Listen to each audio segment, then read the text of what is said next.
Pozdrav svima, evo ga, pripremio sam jednu, nadam se, zanimljivu temu. Koliko sati smo potrošili na krivo vježbanje i upute za pravilno i učinkovito vježbanje. Tu će sad biti recimo više možda o klaviru, ali vrijedi naći za vježbanje i ostalih instrumenta i ja vjerujem da ćete dobiti neke savjete za općenito u životu, kod raznih poslova i tako dalje. Znači, evo ga, da li ste se možda zapitali ovo nekad? Koliko sati ste proveli, znači, i da ste krivo vježbali? Znači, ja sad imam 36 godina, skoro ću 37 i sviram klavir sa 6,5 godina sam počeo svirati klavir. Znači, ako malo računamo, to je 30 godina. 30 godina bavljenja glazbom i 30 godina sviram klavir, znači aktivno. Neću reći svaki dan 30 godina, možda je bio neki dan da nisam vježbal, znači 30 godina sviram klavir i tu sam dosta toga naučio. Školovao sam se, znači završio osnovnu školu, pa srednju školu, pa glazbenu akademiju, stručni ispit sam riješio i tako dalje i sad radim već 14 godina u glazbenoj školi. I znači, sad je u biti pitanje što može neko ko svira 30 godina neki instrument reći, kako u biti pravilno vježbati. Ali bi se u biti pitao prije svega znači koliko sam potrošio vremena na krivo vježbanje. Ako ste čuli za ono putem pokušaja i pogrešaka. Često znači griješimo, ne samo u klaviru, nego općenito u životu. Radimo puno grešaka, ali ja se nadam da ih ispravimo i onda nešto naučimo iz toga, idemo dalje, napredujemo. Uglavnom, sad zamislite ako svirate 6 godina recimo samo u glazbenoj školi. Osnovnu školu ste završili. Ili možda ste 6 godina vježbali, ne morate ići sad nužno u glazbenu školu, ali možda ovako nekako to preciznije reći, osnovna škola 6 godina. Koliko, evo znam često puta pitati učenike. Da li su razmišljali koliko su sati proveli da su možda i bez veze potrošili? I suprotno, znači koliko su sati proveli da su stvarno kvalitetno vježbali? Da li je to možda par minuta?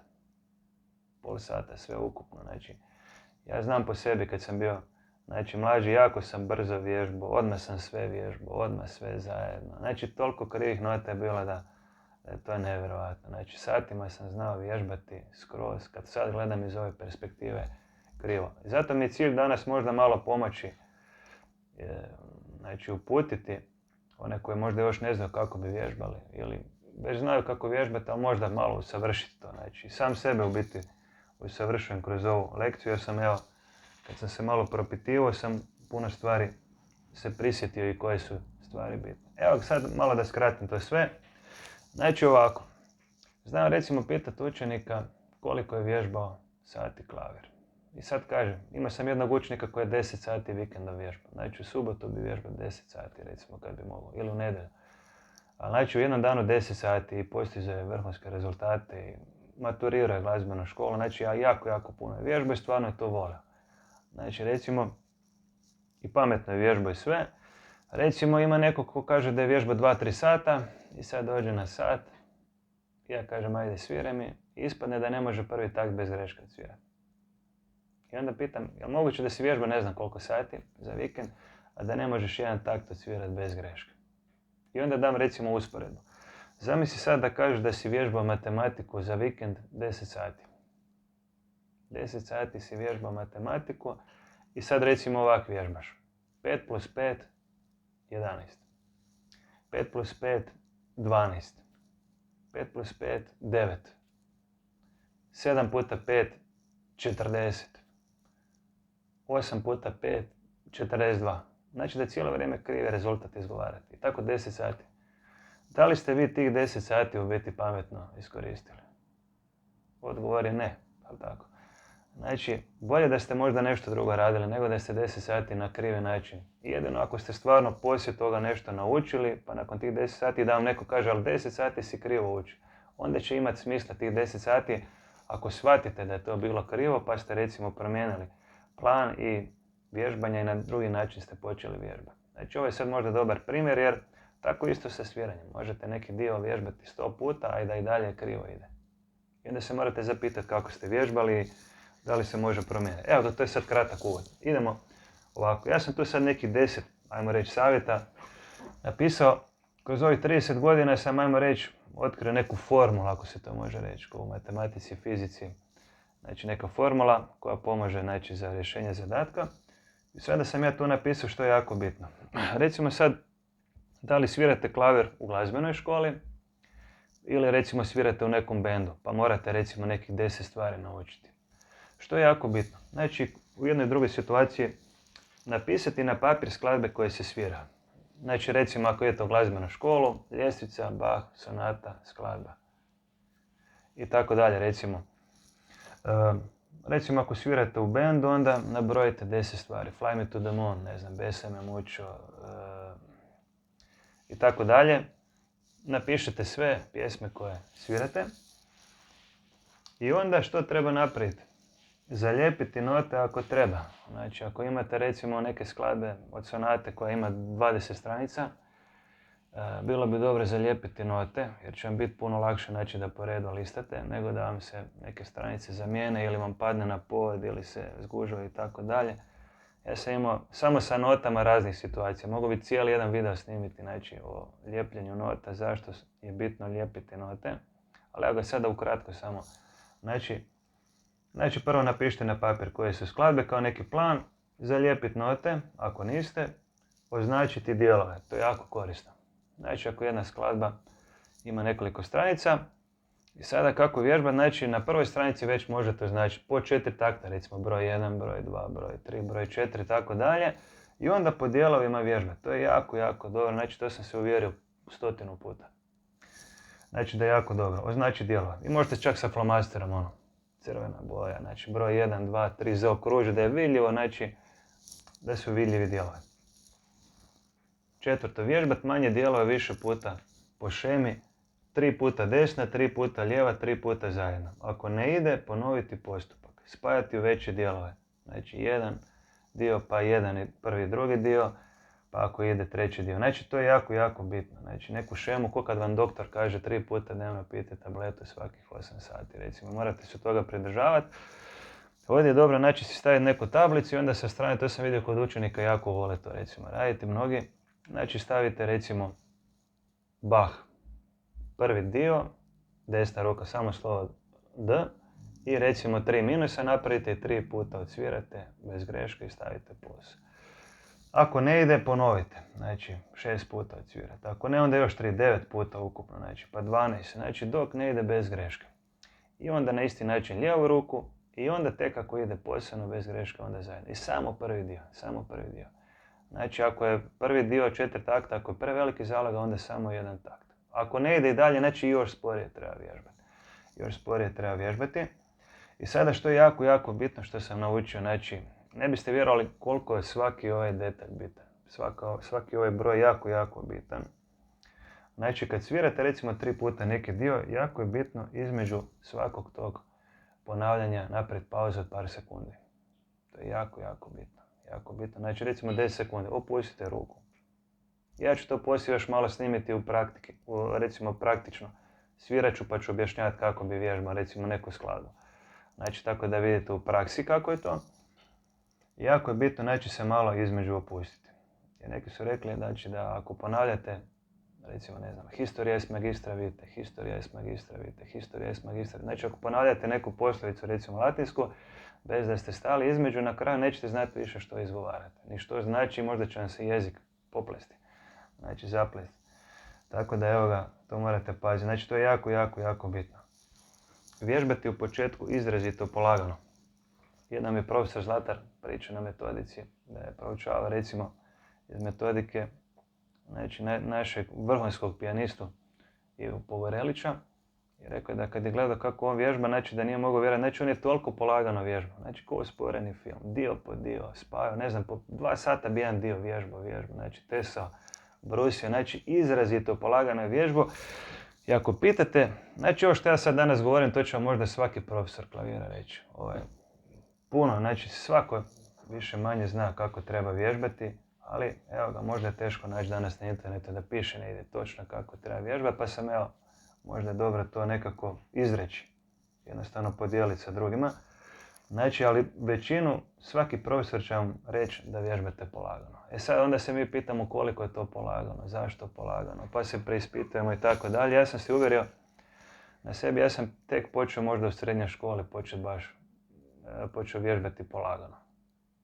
Znači, ovo je sve prije pitanje kako sam vježbao. Iako sam osvajao nagrade visoke, na 3 državna natjecanja sam bio u klaviru, tako dalje. I u duu sam bio na duetu 97. Prva nagrada na državnom natjecanju. Tako, znači, osvajao sam visoke nagrade, ali nisam možda toliko razmišljao o tome da treba polagano vježbati.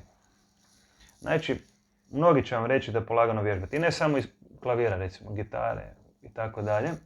Ja sam sad nedavno počeo svirati gitaru i preko YouTube-a, znači malo gledam lekcije i vježbam gitaru i onda sam shvatio neki dan kad se promijeni akord u biti da trebam samo primijeniti ono što primjenjam u klaviru. Znači jako polagano neki akord namjestiti, polagano ga odsvirati i onda polagano promijeniti tako više puta sa pauzama i tako dalje. Znači ovo funkcionira u svakom vježbanju.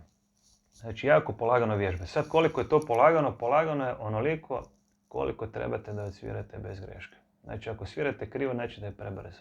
I po tome ćete vidjeti. Ako svirate sporije i točno, znači da je dosta dobar tempo. Znači ne morate još sporije. Paziti na sve oznake. Znači često možemo ovo sve pratiti i primijeniti, ali da recimo ne pazimo na sve oznake.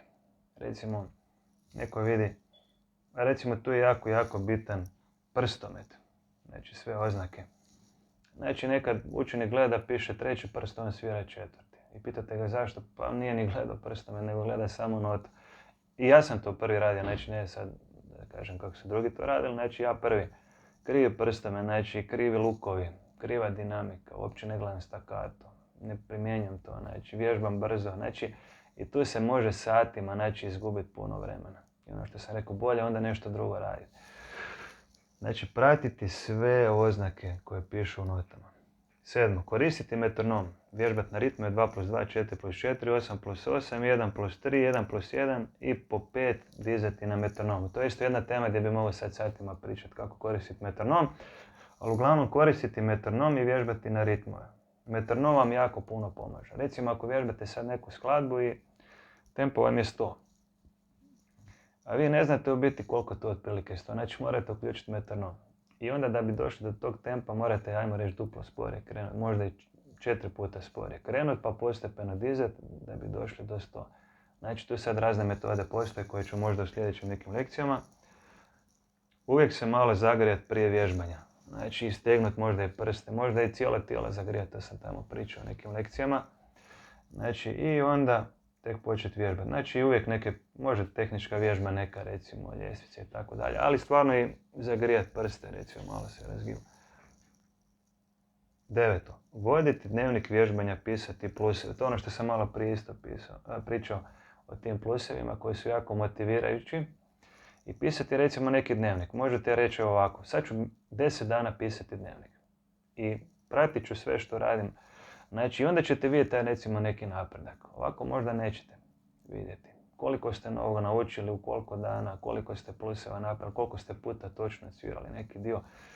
Da li ste išli jedan po jedan red ili ne znam, jedan po jedan takt ili kako dalje. Znači ta statistika je jako bitna. Vidjet ćete nakon 10 dana čuda će se događati ako vježbate na ovaj način. I ako pišete dnevnik i pišete recimo pluseva. Recimo, znam, često se dogodi da učenik dođe na sat i kaže profesor, evo, vježbaj sam onako kako ste mi rekli, pokaže cijelu stranicu punu pluseva. Ja odmah kažem, evo imaš 5, ne moraš ni svirati. Recimo, to je zanimljivo, znači koliko je to lijepo za vidjeti te pluseva, ali svako se osjeća super kad piše pluseva. Znači, to vam preporučujem toplo. I na kraju, što može biti u biti na početku, uživati u vježbanju, ugodno i opušteno se osjećati. Znači kad vježbate klavir morate se dobro osjećati. Ili u suprotnom, ako vidite u grču, recimo vježbati neki instrument, klavir, gitaru, nije sad bitno, znači svugdje to vrijedi ako ste u nekom grču, ako se neugodno osjećate. I onda se žurite da još to kao prije naučite i onda u biti još krivo radite i onda još puno sve gore. I dođete onda na sat klavira ili na neki nastup ili neko ko svira u bendu. Ako na brzinu nešto sklepa u nekom grču, znači to će tako izvučati. Znači na sceni će se vidjeti da nije dobro napravljeno, još si u grču, još će biti kontraefekt, mislit ćeš zašto sam uopće to radio. Znači, jako je bitno u svakom trenutku se osjećati jako ugodno. Ponavljate neki dio 10 puta i svaki put se super osjećate. Radite male pauze. Znači, zato je bitno vrijeme da imate slobodnog vremena da možete sjesti kvalitetno vježbati instrumente. Znači, evo ga. Znači, to je to. Evo, to sam sve sad nabrojao. Možete si malo pogledati. Evo, još sam htio biti jedan primjer. Čuo sam jednom čovjeku su dali da ide kopat krumpire. Znači, dali su mu vreće i rekli su, evo ga, imaš, ne znam, cijeli dan, evo ti vreće, znači, iskopaj krumpire i platit ćemo te, ne znam, 200 kuna. 200 kuna ćeš dobiti, da. To je, ja mislim, to je baš istina, to sam čuo jednu priču. I čovjek je kopao krumpire i nakupio, znači, puno vreća i donio i kaže, evo ga, sve sam odradio. I ovi sad ne znam, su mu odmah platili šta je bilo, ali, znači, išli su malo pogledat i šta je ispalo. Znači, u svakoj vreći je bilo, pa možda čak i u pola vreće bilo, znači, prerezanih krumpira. Prerezanih krumpira. Ili negdje možda jedan bi oštećen, ili pola vreće, ili tako dalje. Uglavnom, a sad recimo tih nekih 10 vreća krumpira, možda kad bi sve istresli i stavili sve neke dobre, ajmo reći, plodove, ispalo je da možda 2 vreće su dobre. I sad zamislite, ako 10 vreća krumpira, samo 2 su dobre. Znači, ako želite to nekom prodati ili pokloniti, ili ne znam, sami jest, ako budu neki prerezani, znači, bit će uskoro i truli. Znači, brzo će se pokvariti i neće jednostavno koristiti. Tako da, tu si razmislite da li je dobro vježbati krivo. I svjesno krivo. Znači, nekad možda nismo svjesni kako vježbamo, ali ako imate neke dobre upute, ako vam neko kaže, dobro, ja mislim se pridržavati. Evo ga, ovo je bilo ukratko o tome, sad bi mogao još satima pričati, ali ja se nadam da sam bar malo dotakao te neke dobre stvari. Htio sam samo jednu laganu priču o što se tiče, znači, zalijepiti note. Što mi se dogodilo, recimo kako repetiram, znači, u školi godinama, išli smo na razne natjecanja, znalo mi se dogoditi, recimo, da imam nekih 15 stranica, pratim neku flautu, znači, na klaviru i dogodi se da nisam zalijepio note i sad si onak slažem pomalo. Pa onda kao nakon 3 stranice brzo si nekako pomaknem. Pa mi recimo padne na pod. Ili sam krivo posložio 5, pa 3 stranica, pa 7, znači, i onda tu moramo stati. I tu je onda, vidi se ta neka neozbiljnost možda da nije dobra priprema. Jednom mi se dogodilo, dođemo do kraja i sviram i fali mi 1 stranica. I stanem. Znači, fali mi 1 stranica, nisam je zalijepio, u biti ni ne znam gdje mi je ta zadnja stranica. Ili mi se dogodilo da ide 14. pa 13. I sad sviram i nije mi jasno i stanem. Možda čak i na nekom nastupu, ne daj Bože. Znači, i onda u toj situaciji vidite koliko je to jako bitno. Nekad mislimo da to nije uopće bitno, zalijepiti note. Ali jako je bitno, znači, zalijepiti note. I sve ovo je jako bitno, evo, to je iz mojeg iskustva. Sad neko će dodati možda još puno stvari i tu bi se moglo o svakoj stvari još puno pričati, ali evo ga, to su neke natuknice, jer evo sad, bilo bi dobro iskoristiti vrijeme kad se vježba, pogotovo što je sad evo uskoro, ima i dosta online nastave i kako je ta korona i sve, i uglavnom, znači, dobro je kad doma vježbate iskoristiti što bolje vrijeme. Lijep pozdrav i čujemo se uskoro.